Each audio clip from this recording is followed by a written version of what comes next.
Listen it carefully. 1 Peter chapter 1 verses 3 to 9. முதலாவது பேதுரு எழுதின முதலாவது நிருபம் முதலாவது அதிகாரம் 3வது வசனத்திலிருந்து 9 வசனம் வரைக்கும் தயவுசெய்து நாம் கவனமாக வாசிப்போம். நம்முடைய கர்த்தராகிய இயேசு கிறிஸ்துவின் பிதாவாகிய தேவனுக்கு ஸ்தோத்திரம் உண்டாவதாக. அவர் இயேசு கிறிஸ்து மரித்தோரிலிருந்து எழுந்ததினாலே அழியாததும் மாசற்றதும் வாடாததுமாகிய சுதந்திரத்திற்கு ஏதுவாக ஜீவனுள்ள நம்பிக்கை உண்டாகும்படி தமது மிகுந்த இரக்கத்தின்படியே நம்மை மறுபடியும் ஜெனிப்பித்தார். கடைசி காலத்திலே வெளிப்பட ஆயத்தமாக்கப்பட்டிருக்கிற ரட்சிப்பு ஏதுவாக விசுவாசத்தை கொண்டு தேவனுடைய பலத்தினாலே காக்கப்பட்டிருக்கிற உங்களுக்கு அந்த சுதந்திரம் பரலோகத்தில் வைக்கப்பட்டிருக்கிறது. இதிலே நீங்கள் மிகவும் சந்தோஷப்படுகிறீர்கள். என்றாலும் துன்பப்பட வேண்டியது அவசியமானதால் இப்பொழுது கொஞ்ச காலம் பலவிதமான சோதனைகளினாலே துக்கப்படுகிறீர்கள். அழிந்து போகிற பொன் அக்னியினாலே சோதிக்கப்படும். அதை பார்க்கிலும் அதிக விலையேறப்பட்டதாக இருக்கிற உங்கள் விசுவாசம் சோதிக்கப்பட்டு இயேசு கிறிஸ்து வெளிப்படும் போது உங்களுக்கு புகழ்ச்சியும் கனமும் மகிமையும் உண்டாக காணப்படும். அவரை நீங்கள் காணாமல் இருந்தும் அவரிடத்தில் அன்பு கூறுகிறீர்கள். இப்பொழுது அவரை தரிசியாமல் இருந்தும் அவரிடத்தில் விசுவாசம் வைத்து சொல்லி முடியாததும் மகிமையால் நிறைந்ததுமாய் இருக்கிற சந்தோஷம் உள்ளவர்களாய் களி கூர்ந்து உங்கள் விசுவாசத்தின் பலனாகிய ஆத்தும ரட்சிப்பை அடைகிறீர்கள். Praise the Lord. Hallelujah. It's a wonderful passage talking about a lot of things. இது நிறைய விஷயங்களை சொல்லக்கூடிய அருமையான ஒரு பகுதியாக இருக்கிறது. And what is to be revealed? That's what my question is. இது நாம் இங்கே சிந்தித்து வரக்கூடிய கேள்வி என்னது? வெளிப்படுத்த போவது என்ன என்பது ஆகும். So there are 5 revelation written in this passage. இந்த பகுதியிலே வாசிக்க கேட்ட இந்த பகுதியிலே 5 வெளிப்படுத்தல்கள் உள்ளதை குறித்து நாம் வாசிக்கிறோம். Again and again read the passage in home, then only you can understand what I say. நான் இங்கே சொல்லக்கூடிய காரியத்தை நீங்கள் தெளிவாக புரிய வேண்டுமானால் அதை தொடர்ந்து மறுபடியும் அந்த பகுதியை வாசிக்க வேண்டும். The first revelation is முதலாவது வெளிப்பட போகிற காரியம் என்னவென்றால் a living hope in the resurrection of Jesus Christ. கர்த்தராகிய இயேசு கிறிஸ்துவினுடைய வெளிப்படுதலினாலே ஒரு உயிர்த்தெழுதல் ஒரு ஜீவனுள்ள நம்பிக்கையாக நமக்கு வெளிப்பட போகிறது. A living hope in the resurrection of Jesus Christ. கர்த்தராகிய இயேசு கிறிஸ்துவின் மேல் உயிர்த்தெழுதலின் மேல் உள்ளதான ஒரு ஜீவனுள்ள நம்பிக்கை. Amen. Praise the Lord. In 1 Corinthians chapter 15 we read like because he resurrected. இந்த 1 கொரிந்தியர் 15வது அதிகாரத்திலே நான் வாசிக்கும் பொழுது அவர் உயிர்த்தெழுந்த காரணத்தினால் we will be also be resurrected. நாமும் உயிரோடு எழுப்பப்படும். So the revelation which this book is revealing to us is through Jesus Christ, through his resurrection we have a living hope. இது இந்த வெளிப்படுத்தின விசேஷம் நமக்கு குறிப்பாக வெளிப்படுத்துவது என்னவென்றால் கர்த்தராகிய இயேசு கிறிஸ்து உயிரோடு எழுந்ததினாலும் அதன் மூலமாக நமக்கு ஒரு ஜீவனுள்ள நம்பிக்கை இருக்கிறது என்பதாகும். Hallelujah. Praise the Lord. If Jesus Christ have not resurrected, you cannot be resurrected. இயேசு கிறிஸ்து உயிரோடு எழும்பாத பட்சத்தில் எழும்பி இருக்காத பட்சத்தில் நமக்கும் உயிரோடு எழும்பக்கூடிய நம்பிக்கை இல்லை. Then the gospel will be vain. அதன் அடிப்படையிலே பார்க்கும் பொழுது சுவிசேஷம் என்பது வீணான ஒன்றாக இருக்கிறது. But the gospel is right because 2000 years ago Jesus Christ have resurrected on the 3rd day. சுவிசேஷம் அனைத்துலக மக்களுக்கும் சரியான ஒன்றாக இருப்பதற்கு காரணம் 2000 ஆண்டுகளுக்கு முன்பு இயேசு கிறிஸ்து உயிர்த்தெழுந்தார் என்பதாகும். Even today the tomb is opened. இன்றைக்கும் அந்த இடத்திலே திறந்த கல்லறையாக இயேசுவின் கல்லறை காணப்படுகிறது. That symbolizes that Christ's resurrection is true. அதுதான் இயேசு கிறிஸ்து உயிரோடு எழுந்தார் என்பதற்கு ஒரு அத்தாட்சியாக காணப்படுகிறது. So அதனாலே what is to be revealed? என்ன வெளிப்படுத்தப்பட போகிறது என்று கேட்டால் through Jesus Christ is a living hope is revealed. நமக்கு இருக்கிறதான அந்த ஜீவனுள்ள நம்பிக்கை அவர் வெளிப்படும் போது வெளிப்படுகிறது. So you and me have a strong hope that I will be also resurrected. உங்களுக்கும் எனக்கும் அதன் அடிப்படையிலே நானும் உயிரோடு எழுப்பப்படுவேன் என்கிறதான ஒரு நம்பிக்கை நமக்கு தரப்பட்டிருக்கிறது. How many have the hope today? இன்றைக்கு எத்தனை பேருக்கு நமக்கு அந்த நம்பிக்கை இருக்கிறது? Amen. Hallelujah. We will be also resurrected. நாமும் உயிரோடு எழுப்பப்படுவோம். And second revelation in this passage is இந்த பகுதியிலே இரண்டாவதாக வெளிப்படுத்தப்பட்டுள்ளதான இன்னொரு விஷயம் என்னவென்றால் we have an inheritance kept in heaven that can never perish, spoil or fade. நமக்கு அழியாததும் மாசற்றதும் வாடாததுமான ஒரு சுதந்திரம் பரலோகத்திலே நமக்கு வைக்கப்பட்டிருக்கிறது என்பதனை வெளிப்படுத்த. Amen. Hallelujah. And inheritance is kept in heaven. இதோ பரலோகத்திலே ஒரு சுதந்திரம் நமக்காக வைக்கப்பட்டிருக்கிறது. Hallelujah. Praise the Lord. Inheritance happened because we are adopted. நாம் அதிலே தத்தெடுக்கப்பட்டவர்களாக பித்திரு சுவிகாரத்தை பெற்றிருக்கிறதுனாலே நமக்கு அந்த சுதந்திரத்திலே பங்கு கிடைக்கிறது. Those who are not children don't have the inheritance. இந்த பிள்ளைகள் இல்லாதவர்களுக்கு அந்த சுதந்திரம் கிடைப்பதில்லை. Amen. Amen. Though we are not the children by the adoption process, we are made to be the children, so we are having an inheritance promise. நாம் தேவனுடைய ஆவியினாலே பித்திரு சுவிகாரர்களாக ஆக்கப்பட்ட காரணத்தினாலே நமக்கு பரலோகத்திலே ஒரு சுதந்திரம் வைக்கப்பட்டிருக்கிறது. Hallelujah. Praise the Lord. So about this inheritance he says like this, it can never perish, never spoil, never fade. அந்த சுதந்திரத்தை குறித்து 3 குறிப்புகள் சொல்லப்பட்டிருக்கிறது. அது அழியாத சுதந்திரம், மாசற்ற சுதந்திரம், வாடாததுமாகிய சுதந்திரம். Hallelujah. That means no man can take your inheritance. அதாவது எந்த ஒரு மனிதனாலும் எந்த ஒரு ஆற்றலாலும் அந்த சுதந்திரத்தை எடுத்துக்கொள்ள முடியாது. When I was doing my college in Madurai, மதுரையிலே நான் கல்லூரியிலே படித்துக் கொண்டிருந்த பொழுது every week we travel back to home. ஒவ்வொரு வாரத்திலே on weekends, வாரத்தின் கடைசி நாளிலே நாங்கள் வீடுகளுக்கு வருவதுண்டு. and during those days we have a train. I think that train is still running. So that train we will be traveling in the low class of compartment, unreserved compartment. அந்த காலத்திலே ஓட துவங்கின ரயில் இப்பொழுதும் உண்டு. அதிலே நாங்கள் பயணம் செய்யும் பொழுது பதிவு செய்யப்படாத இருக்கைகளிலே உட்கார்ந்து வருவது வழக்கம். So we have to find a seat. That's the biggest challenge we had. அப்படி வரும் பொழுது ஒரு இருக்கையை பிடித்துக் கொள்ள வேண்டும் என்பது மிகப்பெரிய சவாலாக அன்றைக்கு The காணப்பட்டது. train will come to the railway station about 9:30. It will start at 11:05 from Madurai. It will reach at morning at Marthandam. So we have to get a seat in 9:30 itself. Otherwise we won't get the seat. 11 மணிக்கு புறப்படக்கூடிய அந்த வண்டி 9:30 அந்த நடைமேடையிலே வரும். அப்பொழுது 9:30 மணிக்கு அந்த இருக்கையை நாம் பெற்றுக்கொள்ளவில்லை என்றால் பிறகு இருக்கையை பெறுவது ரொம்ப சிரமமான விஷயமாக இருக்கும். Because the whole night we had to stand. அப்படி கிடைக்காத பட்சத்தில் இரவு முழுவதும் மறுநாள் காலையில் இங்கே வருவது வரைக்கும் நாம் நின்று கொண்டே தான் வர வேண்டும். So what we will do when the train comes to the compartment, will run towards the train. நாங்க என்ன பண்ணுவோம்னு சொன்னா அந்த நடைமேடையிலே வரும் பொழுது அதுக்கு நேராக நாங்கள் ஓடுவோம். And we will run and finally some bag or some kerchief we will put inside, because the doors and the windows will be closed. We will find a place to push it. அந்த இடத்தை இருக்கையை பிடிப்பதற்காக வேண்டி ஜன்னல் திறந்திருப்பதனாலே கர்ச்சீப்பையோ இல்லை பேகையோ போட்டு எதையாவது ஒன்று தள்ளி அந்த இருக்கையிலே வைக்க முயற்சிப்போம். Somehow we will find some places. எப்படியாவது அதை செய்து ஒரு இருக்கையை பிடித்துக் கொள்ளுவோம். We had good techniques on it too. அதுக்கு அதை அப்படி இருக்கையை பிடிப்பதற்கு பல தந்திரங்களை கூட நாங்கள் பயன்படுத்துவோம். Because it was an unreserved ticket. ஏனென்றால் அது பதிவு செய்யப்படாத ஒரு ticket. But the train comes at 9:30. அந்த சரியாக 9:30க்கு ரயில் வரும் பொழுது the train will start only at 11:05.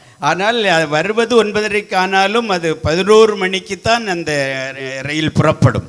We will be jealous of the people who comes at 10:55 and go into the seat and sit comfortably. அப்போ 10:55க்கு சும்மா சாதாரணமாக நடந்து வந்து தங்களுடைய இருக்கையிலே உட்காருகிற மக்களை பார்த்தால் எங்களுக்கு பொறாமையாகத்தான் வரும். They were reserved. ஏனென்றால் அவர்கள் ஏற்கனவே டிக்கெட்டை பதிவு செய்து விட்டார்கள். We are unreserved. நாங்கள் பதிவு செய்யவில்லை. The inheritance will happen only because you are reserved with Christ. இந்த சுதந்திரமானது நமக்கு கிடைக்கப்பட போகிறதனுடைய அடிப்படை என்பது கர்த்தராகிய இயேசு கிறிஸ்துவினால் பதிவு செய்யப்பட்டதனால் ஆகும். Amen. As the children of God. அது சாதாரண வகையில் அல்ல, தேவனுடைய பிள்ளைகளாக பதிவு செய்யப்பட்டிருக்கிறது. So the seat for you and me being reserved in the heaven. It will not be perishing, will not be spoiling, will not be fading. Praise the Lord. உங்களுக்காகவும் எனக்காகவும் பரலோகத்திலே பதிவு செய்யப்பட்டிருக்கிறதான அந்த பொக்கிஷமானது வாடாததும் மாசற்றதும் எந்த வகையிலே அழிந்து போகாததுமாக இருப்பதற்கு காரணம் இயேசு கிறிஸ்துவால் பதிவு செய்யப்பட்டது. Is the revelation the book of Revelation talks about. அந்த ஒரு வெளிப்பாடை தான் இந்த வெளிப்படுத்தின விசேஷம் நமக்கு வெளிப்படுத்துகிறது. What a beauty the church have. எவ்வளவு அருமையான ஒரு அனுபவம் சபைக்கு இருக்கிறது. Amen.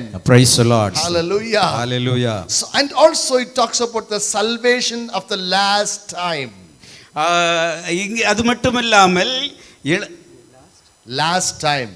கடைசி காலத்திலே வெளிப்பட போகிறதான அந்த ரட்சிப்பை குறித்தும் சொல்லப்பட்டிருக்கிறது. Amen. Praise the Lord. That there is a salvation from the eternal damnation. அதாவது நித்தியமான அழிவிலிருந்து தண்டனையிலிருந்து ஒரு ரட்சிப்பு நமக்கு முழுமையாக கிடைக்க போகிறது. Amen. That salvation is revealed in this book.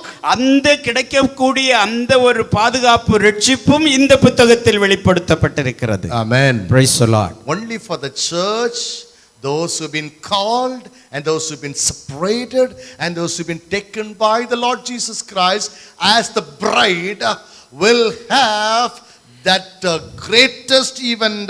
They don't have the eternal damnation. கர்த்தராகிய இயேசு கிறிஸ்துவினால் மீட்கப்பட்டு அழைக்கப்பட்டு பிரித்தெடுக்கப்பட்டு மனவாட்டி ஆக்கப்பட்டு உயர்த்தப்பட்டவர்கள் அவருடைய வருகையின் போது அனுபவிக்க போகிற மாபெரும் ஒரு அழிவிலிருந்து பாதுகாக்கப்பட போகிற அந்த அனுபவம் ரட்சிப்பு அது வெளிப்பட போகிறதை குறித்து இங்கே வெளிப்படுத்தப்பட்டிருக்கிறது. Hallelujah. Praise the Lord. So, and also fourthly, நான்காவதாக it is a proof of the genuineness of faith, which greater worth than gold, which was refined by fire, may result in praise, glory and honor. அழிந்து போகிற பொன் அக்கினியினாலே சோதிக்கப்படும், அதை பார்க்கிலும் அதிக விலையேற பெற்றதாய் இருக்கிற உங்கள் விசுவாசம் சோதிக்கப்பட்டு, நன்றாக கவனியுங்கள், இயேசு கிறிஸ்து வெளிப்படும் போது உங்களுக்கு புகழ்ச்சியும் கனமும் மகிமையும் உண்டாக காணப்படும். Praise the Lord. Such a wonderful line it is. எவ்வளவு அருமையான நேர்த்தியான வரிகள் அங்கே பொறிக்கப்பட்டிருக்கிறது. If I going to preach on this, I will preach for hours. இதை குறித்து பிரசங்கம் பண்ணணும்னா மணிக்கணக்காக பிரசங்கம் பண்ணலாம். நீங்க உட்கார்ந்திருந்தீங்கன்னா நாங்க பண்ணலாம். It is the proof of the genuineness of the faith you are enduring. இது இந்த வெளிப்படுத்தல் என்பது விசுவாசத்தினுடைய அதனுடைய உண்மைத்தன்மை அதனுடைய சிறப்பு இவை எல்லாமே இயேசு கிறிஸ்து வெளிப்படும் போது வெளிப்பட போகிறார். Your faith, your endurances will not go in vain. It will be genuinely treated well by the revelation of Jesus Christ. கர்த்தராகிய இயேசு கிறிஸ்துவின் மேல் நீ வைத்திருக்கிற விசுவாசமானது அது உண்மையுள்ளது, சீரானது, சிறப்பானது என்பதனை நீ இந்த பாடுகள் எல்லாம் பட்டு கொண்டிருந்தாலும் இயேசு கிறிஸ்து வெளிப்படும் பொழுது நீ உண்மையான சீரான விசுவாசம் வைத்திருந்தாய் என்பதை வெளிப்படுத்துகிற ஒன்றாக அது காணப்படுகிறது. You know how this genuineness of faith is proved? விசுவாசத்தினுடைய உண்மைத்தன்மை எப்படி நிரூபிக்கப்பட முடியும்? By refined by fire. அக்கினியினாலே சோதிக்கப்பட்டு தான் விசுவாசத்தினுடைய உண்மைத்தன்மை நிரூபிக்கப்படுகிறது. Why we have trials? ஏன் நமக்கு பாடுகள் இருக்கிறது? Why we have pains? ஏன் நமக்கு வேதனைகள் இருக்கிறது? Why we have cross bearing? ஏன் நாம் சிலுவையை சுமந்து கொண்டு செல்ல வேண்டும்? To prove the genuineness of faith. நம்முடைய விசுவாசம் உண்மையானது என்பதனை நிரூபிப்பதற்கு. Amen. Hallelujah. It is worth than the gold. அது விலையேறப்பெற்ற பொன்னை விட விலையேறப்பெற்றதாக இருக்கிறது. It is greater than the gold. இது பொன்னை விட சுத்த தங்கத்தை விட உயர்ந்த ஒன்றாக விசுவாசம் இருக்கிறது. Every test in your life is proving your genuineness of faith. நம்முடைய வாழ்க்கையில ஏற்படக்கூடிய ஒவ்வொரு சோதனைகளும் விசுவாசத்தின் உண்மைத்தன்மையை நிரூபித்துக் கொண்டிருக்கிறது. Amen. Hallelujah. Sometimes in the world you may not get the answer for your faith endurances. ஒருவேளை நீங்கள் இந்த உலகத்திலே விசுவாசத்திலே பொறுமையோடு தாங்கிக் கொண்டிருப்பதற்குரியதான பதில்கள் கிடைக்காமல் இருந்தாலும், But Bible says பரிசுத்த வேதம் சொல்லுகிறது, this revelation will result you in praise, glory and honor. கர்த்தராகிய இயேசு கிறிஸ்து வெளிப்படும் பொழுது கிடைக்கக்கூடிய அந்த விசுவாசத்தினுடைய வெளிப்படுதல் உங்களுக்கு புகழ்ச்சியும் கனமும் மகிமையும் உண்டாக காணப்படும். ஹல்லேலூயா, ஸ்தோத்திரம். This is the greatest revelation there. இதுதான் ஒரு மிகப்பெரிய வெளிப்பாடாக இந்த வெளிப்படுத்தின விசேஷத்திலே காண்கிறோம். When you are entering and bearing the cross, நாம் பொறுமையாக நீடித்து பொறுமையாக இருந்து சிலுவையை தாங்கி சுமந்து கொண்டிருக்கும் பொழுது we have to understand, நாம் புரிந்து கொள்ள வேண்டியது என்னவென்றால், every day we are proving the genuineness of faith. ஒவ்வொரு நாளும் அவ்வகை சூழ்நிலை நெருக்கடிகள் மூலமாக விசுவாசத்தை உண்மை என்று நிரூபித்துக் கொண்டு வருகிறோம். Amen. Amen. Praise the Lord. The fifth revelation which talks about in this passage is, இந்த பகுதியிலே ஐந்தாவதாக வெளிப்பட போகிற ஒன்றை குறித்து சொல்லுவது என்னவென்றால், the salvation of souls. ஆத்துமாவினுடைய இரட்சிப்பு. Hallelujah. Praise the Lord. The salvation of souls, ஆத்துமாக்களுடைய இரட்சிப்பு, ஆத்தும இரட்சிப்பு, 9வது வசனம். which is the result of faith. அது நம்முடைய விசுவாசத்தினுடைய பலன். Amen. Praise the Lord. Sometimes we all have questions on about souls. நம்முடைய ஆத்துமாவை குறித்து நமக்கு பல கேள்விகள் எழுவதுண்டு. Soul ஆத்துமா is to be saved, ரட்சிக்கப்பட வேண்டிய ஒன்று, saved from the eternal damnation. நித்தியமான அழிவிலிருந்து அது பாதுகாக்கப்பட வேண்டும், மீட்கப்பட வேண்டும். Because Bible says soul is grieving in you. ஏனென்றால் பரிசுத்த வேதம் சொல்லுகிறது ஆத்துமா வியாகுலப்படுகிறது என்று. So result in faith, the soul will go to heaven and be with God. ஆக நம்முடைய விசுவாசத்தினுடைய பலன் என்பது நம்முடைய ஆன்மாவானது பரலோகத்திலே சென்று தேவனோடு இணைகிறது. And this soul will be reformed into a new body. அந்த ஆத்மாவானது ஒரு புதிய சரீரத்திலே புதிய நிலையை அடைகிறது. Amen. Praise That's the what Lord. we read in 1 Corinthians chapter 15. அதைத்தான் நாம் 1 கொரிந்தியர் 15வது அதிகாரத்திலே I வாசிக்கிறோம். will just give you one or two verses to it for you அதிலே to 1-2 understand. வசனங்களை நான் Praise ஞாபகப்படுத்துகிறேன். Jesus, Praise Jesus, the Jesus. We read like this. So yeah, it is so. It is sown in dishonor, it is raised in glory. It is sown in weakness, it is raised in power. 43.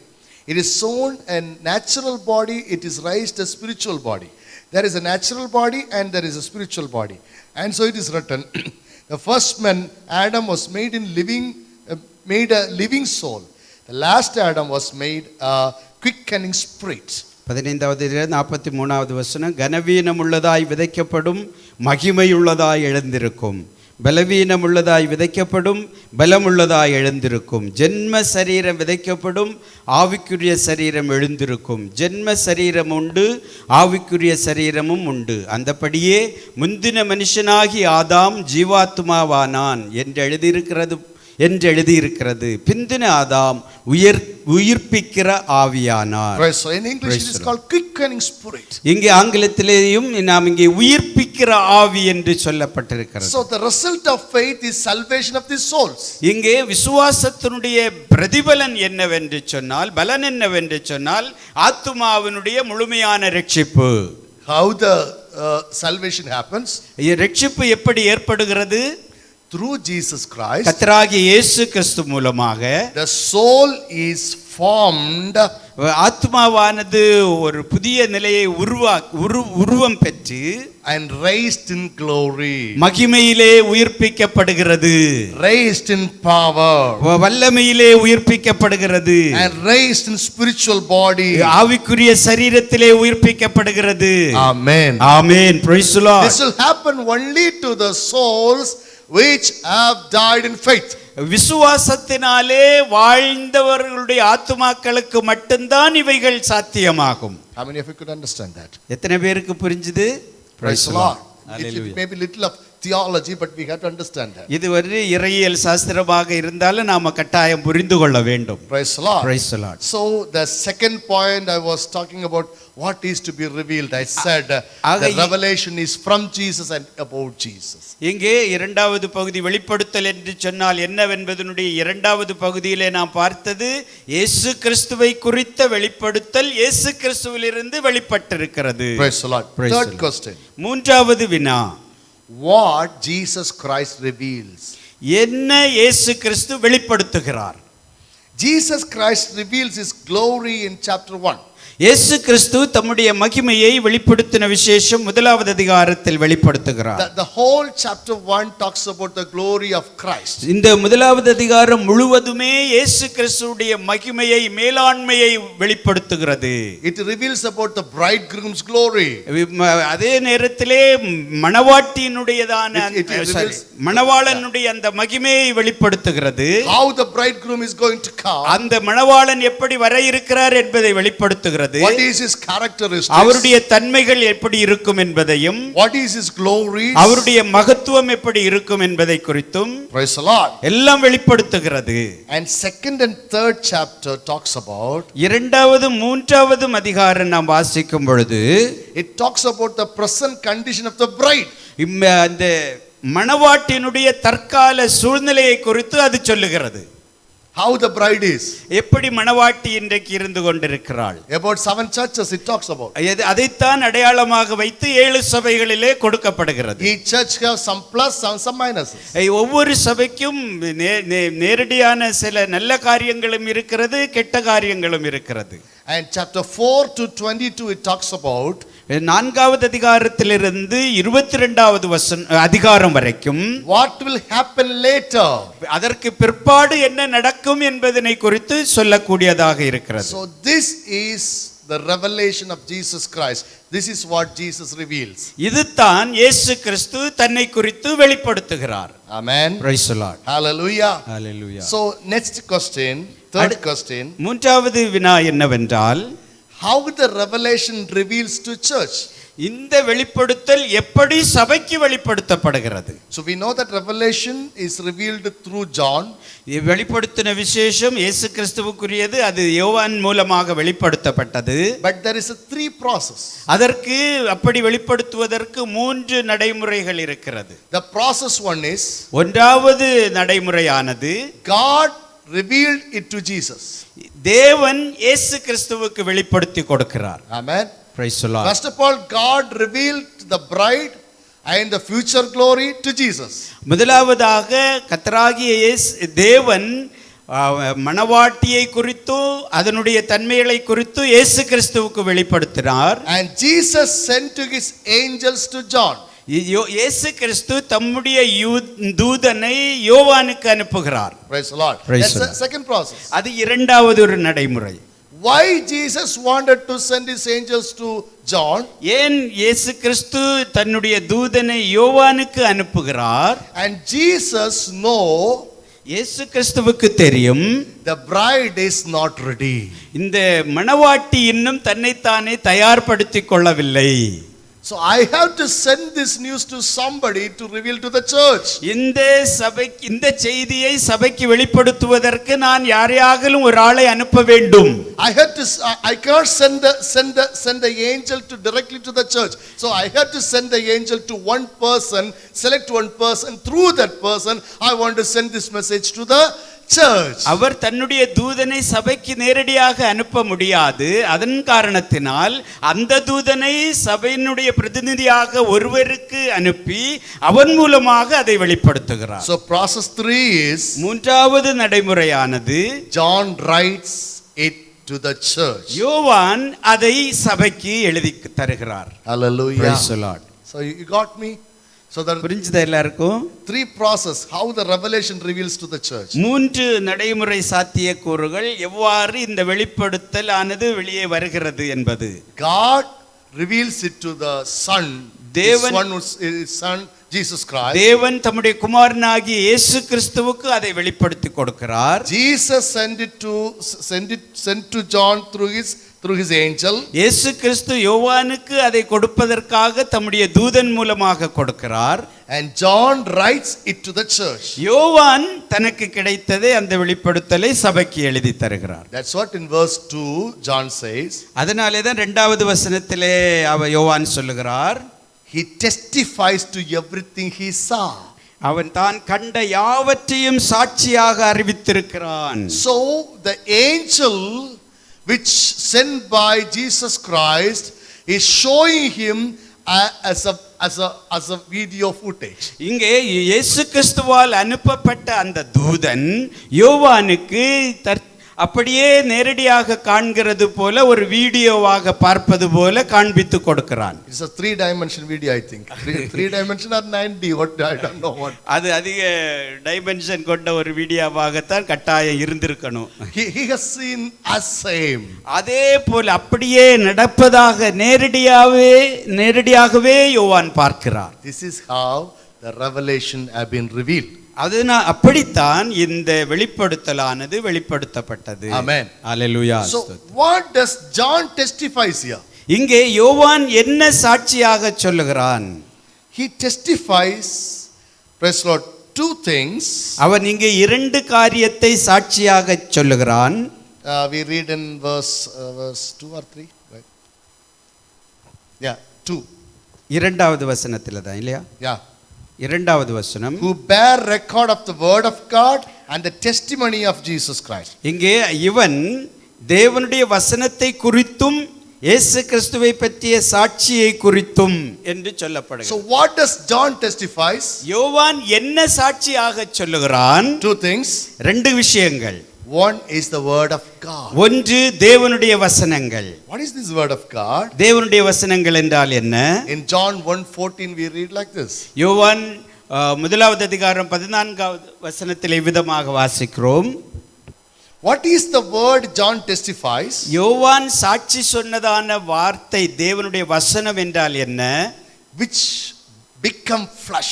அது அந்த வார்த்தையானது அந்த 14வது வசனத்தில் வாசிச்சோம் இல்லையா, அது மாமிசமான வார்த்தை. Which become manifested in flesh. அந்த வார்த்தையானது மாமிசத்திலே உருவமானது, வெளிப்பட்டது. வெளிப்பட்டது. Yes, incarnated. அது மனு உருவம் எடுத்தது. Such a beautiful word it is. அது மிகவும் அருமையான ஒரு வார்த்தை. The word become flesh. வார்த்தை மாமிசமானது. Which is this word? அந்த வார்த்தை என்றால் என்ன? எது? In Genesis, ஆதியாகமம், the word, God created everything by word. அங்கே தேவன் அனைத்தையும் தம்முடைய வாயின் வார்த்தையினாலே படைத்தார். So the word which was with God the Father since the beginning of this whole universe, and the word now become flesh and become a man called Jesus Christ. ஆக நாம் இதை நன்றாக சிந்திக்கும் பொழுது துவக்கத்திலே தேவனால் படைப்பதற்கென்று பயன்படுத்தப்பட்ட அந்த வார்த்தை, அந்த வசனம் இப்பொழுது கர்த்தராகிய இயேசு கிறிஸ்து என்கிறதான ஒருவராக மனுவுரு எடுத்து வந்து இந்த பூமிக்கு வந்திருக்கிறது. அல்லேலூயா. Such a powerful word it is. அவ்வளவு ஆக்கம் நிறைந்த வல்லமை நிறைந்த வார்த்தையாக அது இருக்கிறது. Don't think Jesus Christ is somebody who died on the cross or somebody symbolically doing this and that. Not like that. ஆண்டவர் இயேசு கிறிஸ்து ஏதோ தற்செயலாக சிலுவையிலே மரித்தார், அடையாளத்துக்காக அப்படி செய்தாங்க இப்படி செய்தாங்க என்பது அல்ல. Jesus Christ excused himself to become a man. இயேசு கிறிஸ்து எல்லாவற்றை ஒருங்கிணைத்து ஒரு மனிதனாக வேண்டும் என்று சொல்லி மனிதனானார். Amen. Praise the Lord. Recently I read a blog like this. இவ்விதமாக ஒரு குறிப்பை நான் சமீபத்திலே வாசித்தேன். One big shot from North India. வட இந்தியாவிலிருந்து வந்ததான ஒரு செய்தி. One big shot, one big man. ஒரு பெரிய மனிதனை குறித்து. And he sent his son to Kerala. அவர் கேரளாவுக்கு தன்னுடைய மகனை அனுப்பியிருந்தார். Without giving money to him. அவருக்கு எந்த காசுமே அவனுக்கு கொடுக்கவில்லை. And he said you have to survive in Kerala. நீ போய் கேரளாவில் நீ வாழ வேண்டும், பிழைக்க வேண்டும் என்று சொல்லி அனுப்பப்பட்டது. And he worked in a hotel. அவன் ஒரு ஹோட்டலுக்கு சென்றான். He worked in a hotel. அவன் ஹோட்டலிலே சென்று வேலை பார்த்தான். For some period he lived in Kerala. சில குறிப்பிட்ட சில காலங்களுக்கு கேரளாவிலே அவன் தங்கி இருந்தான். At one fine morning, அவருக்கு நல்ல அழகான காலையிலே, and the hotel owner had a surprise of vehicles before his in front of his hotel. அவனுடைய அந்த ஹோட்டலுக்கு முன்னதாக அந்த நிறுவனருக்கு ஆச்சரியப்படக்கூடிய வகையில் அழகான பெரிய கார்கள் எல்லாம் வந்து நின்றது. And received him. அவரை வரவேற்றார்கள். And received this boy who was working as a cleaner in the hotel. இந்த ஹோட்டல்லே ஒரு சாதாரண சுத்தம் செய்கிற ஒருவராக வேலை பார்த்து கொண்டிருந்த அவனை அழைத்தார்கள், வரவேற்றார்கள். And they said, our owner, our boss have sent his son to experience the low life of the people and to survive there. அவங்க வந்தவங்க என்ன சொன்னாங்கன்னு சொன்னா, எங்களுடைய எஜமான் தன்னுடைய மகனை தாழ்ந்த நிலையிலே அவன் வாழ்ந்து அனுபவத்தை பெற்றுக்கொள்ளும்படிக்காகத்தான் அவர் அனுப்பினார். நாங்கள் அதை பார்த்து ஆச்சரியப்படுகிறோம். Imagine a man have umpteen numbers of cars and hi-fi houses, hi-fi business, and having wonderful facilities and amenities, is living in a hotel for a period of time and cleaning the tables of the hotel. எல்லா வசதிகளும் சுகபோகங்களும் செல்வ செழிப்பிலும் இருந்த ஒரு குறைவும் இல்லாமல் அழகான நவீனமயமான கார்களை எல்லாம் கொண்டிருந்த ஒருவர், அவருடைய மகன் இப்பொழுது சாதாரண நிலைமையிலே ஒரு ஓட்டலே சுத்தம் செய்கிறதான ஒரு வேலையை செய்வதை நினைத்து பார்க்கும் பொழுது, same way, அதே போலதான் the powerful God, இது வல்லமை மிகுந்த தேவன், the only begotten son, இந்த ஒரே குமாரனாகிய இயேசு கிறிஸ்து, who was with his father, அவருடைய மடியிலே செல்ல பிள்ளையாக இருந்தவர், now become flesh, இப்பொழுது இதோ மனுஷனாக மாமிசமாக உருவெடுத்து வந்திருக்கிறார். Bible says, பரிசுத்த வேதம் சொல்லுகிறது, made his dwelling among us, இதோ நமக்குள்ளே வாசமாயிருந்தார். we have seen his glory, நாம் அவருடைய மகிமையை கண்டோம். the glory of the one and only son, தம்முடைய ஒரே பேரான குமாரனுக்கு இருந்த மகிமையாகவே அது இருந்தது. who came from the father, குமாரனாகிய பிதாவுக்கு ஒரே பேரானவருடைய மகிமைக்கு ஏற்ற மகிமையாகவே இருந்தது. full of grace and truth, அது கிருபையும் மகிமையும் கிருபையினாலும் சத்தியத்தினாலும் நிறைந்ததாயிருந்தது. amen, praise the lord. this is the word John testifies. இந்த வார்த்தையை தான் யோவான் அங்கே சாட்சியாக சொல்லுகிறான். Amen, praise the lord. hallelujah, praise the lord. so what else he testifies? இன்னும் என்ன வேறு என்ன அவன் அங்கே சாட்சியாக சொல்லுகிறான் என்று பார்த்தால், he testifies the testimony of Jesus Christ. இயேசு கிறிஸ்துவை குறித்த சாட்சியை அவன் சாட்சி சொல்லுகிறான். Testimony is the experiences. சாட்சி என்பது அனுபவம், தான் வாழ்க்கையிலே அனுபவித்த அனுபவத்தை குறித்ததாகும். So I want you to read, I will conclude here. 1 Corinthians chapter 1 verses 4 to 7. 1 கொரிந்தியர் 1வது அதிகாரம் 4வது வசனத்திலிருந்து 7வது வசனம் வரைக்கும். கிறிஸ்துவை பற்றிய சாட்சி உங்களுக்குள்ளே ஸ்திரப்பட்டபடியே நீங்கள் இயேசு கிறிஸ்துவுக்குள்ளாய் எல்லா உபதேசத்திலும் எல்லா அறிவிலும் மற்றெல்லாவற்றிலும் சம்பூர்ணமுள்ளவர்களாக ஆக்கப்பட்டிருக்கிறபடியால் அவர் மூலமாய் உங்களுக்கு அளிக்கப்பட்ட தேவ கிருபைக்காக நான் உங்களை குறித்து எப்பொழுதும் என் தேவனை ஸ்தோத்தரிக்கிறேன். அப்படியே நீங்கள் யாதொரு வரத்திலும் குறைவில்லாதவர்களாய் நம்முடைய கர்த்தராகிய இயேசு கிறிஸ்து வெளிப்படுகிறதற்கு காத்திருக்கு. So here Paul's idea is this. இங்கே அப்போஸ்தலன் பவுல் சொல்லக்கூடிய கருத்து என்னவென்றால், so the testimony in me is, சாட்சி எனக்குள்ளே இருந்த சாட்சி என்பது, he have enriched me in speech and knowledge about Christ Jesus. கர்த்தராகிய இயேசு கிறிஸ்துவை குறித்த அறிவினாலும் அவருடைய அந்த ஞானத்தினாலும் நான் நிரப்பப்பட்டவனாக இருந்தேன் என்பதாக. Praise the Lord. Praise the Lord. So what does John testifies about Jesus Christ? அப்போஸ்தலன் யோவான் இயேசு கிறிஸ்துவை குறித்து என்ன சாட்சி சொல்லுகிறார்? He is enriching me in speech and knowledge about him. அவரை குறித்ததான அறிவையும் ஞானத்தையும் சொல்லும்படிக்கு என்னை நிறைவாக்குகிறார், என்னை திறமைப்படுத்துகிறார். Through this revelation, இந்த வெளிப்படுத்தல் மூலமாக அவரை குறித்து இன்னும் நான் சொல்லுவதற்கு என்னை திறம்படுத்துகிறார். amen, praise the Lord. without this revelation I do not know about his knowledge. அவருடைய அறிவை குறித்து அவர் சொல்லாமல் எனக்கு இல்லை. So my testimony is, John says, யோவான் சொல்லுகிற சாட்சியானது, the testimony is, அவன் சொல்லுகிற சாட்சி, through this vision, through this divine vision, இந்த தேவனால் தரப்பட்ட இந்த தரிசனத்தின் வாயிலாக I am enriched, நான் திருப்தி அடைந்து நான் பரிபூர்ணப்படுத்தப்பட்டிருக்கிறேன். in speech, எதிலே என்றால் பேச்சிலே, in knowledge, அறிவிலே, about Christ Jesus. கிறிஸ்துவை குறித்த பேச்சிலும் அறிவிலும் நான் முழுமையாக்கப்பட்டிருக்கிறேன், நிறைவடையப்பட்டிருக்கிறேன். That is my testimony. அதுதான் யோவான் சொல்லக்கூடிய சாட்சி. And secondly, இரண்டாவதாக, praise the Lord, And according to Paul, அப்போஸ்தலனாகிய பவுல் சொல்லுவதை குறித்து பார்க்கும் பொழுது, so we will compare the Pauline idea here. இங்கே அப்போஸ்தலனாகிய பவுல் இயேசு கிறிஸ்துவை குறித்த கருத்தை நாம் இங்கே சிந்திக்கலாம். So here he says he also testifies that he himself is a testimony for Christ in him. அவருக்குள் இருந்த கிறிஸ்துவுக்கு அவன் ஒரு சாட்சியாக இருந்தான் என்று சொல்லப்படுகிறது. Amen. Praise the Lord. A Christian is a man who have Christ in him. Am I right? கிறிஸ்தவன் என்பது அவனுக்குள்ளே கிறிஸ்து கொண்டிருப்பவன், கிறிஸ்துவை கொண்டிருப்பவன். சரிதானே? Amen or not? சரிதானா? கிறிஸ்தவன் என்பது கிறிஸ்துவை கொண்டிருப்பவன். So Paul says, I myself become a testimony for Christ in me. ஆக அப்போஸ்தலனாகிய பவுல் சொல்லுவது, எனக்குள் இருக்கிற கிறிஸ்துவுக்கு நான் ஒரு சாட்சியாக ஏற்படுத்தப்பட்டிருக்கிறேன் என்று. Likewise, அதுபோல John testifies the testimony about Christ in him.